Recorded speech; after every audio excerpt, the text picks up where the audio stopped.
Société, Journée mondiale des droits de l'enfant, la déclaration du gouvernement. Ivoiriens, Ivoiriennes, chers compatriotes, il y a exactement 54 ans, le 20 novembre 1959, l'Assemblée générale des Nations unies adoptait à l'unanimité la Déclaration des droits de l'enfant, reconnaissant ainsi pour la première fois la nécessité d'accorder une protection particulière à l'enfant en raison de sa singularité. 30 ans plus tard, le 20 novembre 1989, cet engagement fut renforcé par l'adoption de la Convention internationale des droits de l'enfant. Mesdames et messieurs, cette année, la commémoration de la Journée mondiale de l'enfant, instituée depuis 1954, est placée sous le thème « Droit à l'expression et à la participation des enfants et des jeunes ». Ce thème fait clairement allusion au droit pour les enfants d'être entendus et associés à la prise de décision partout et en tout ce qui les concerne. Mesdames et messieurs, l'écoute et la participation des enfants peuvent induire de meilleures décisions qui serviront à la mise en œuvre de politiques favorables à leur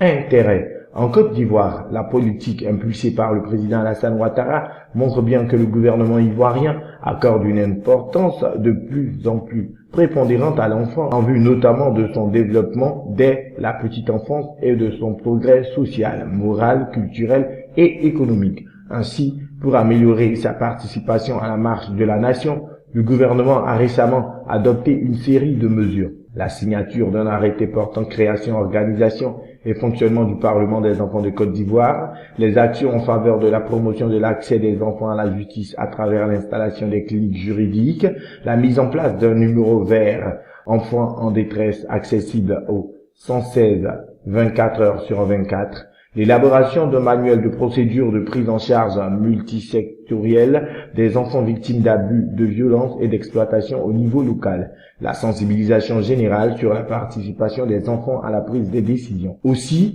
pour prendre ces mesures plus efficaces, elles devront s'inscrire dans une orientation globale et pérenne.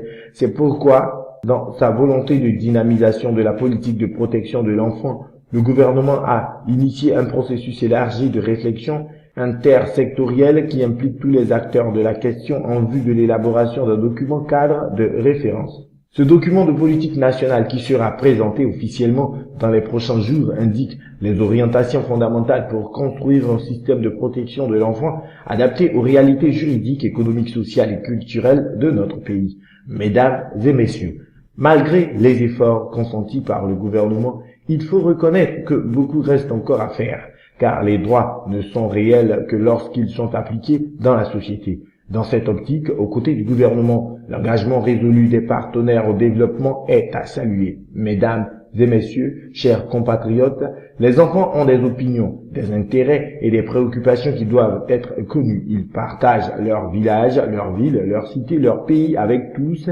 en tant qu'entité sociale à part entière. Ils sont des citoyens d'aujourd'hui et de demain capables de leadership et de décision. C'est pourquoi la promotion et le respect de leurs droits ne doivent pas rester un simple idéal, mais une réalité quotidienne prise en compte par toutes les composantes de la société.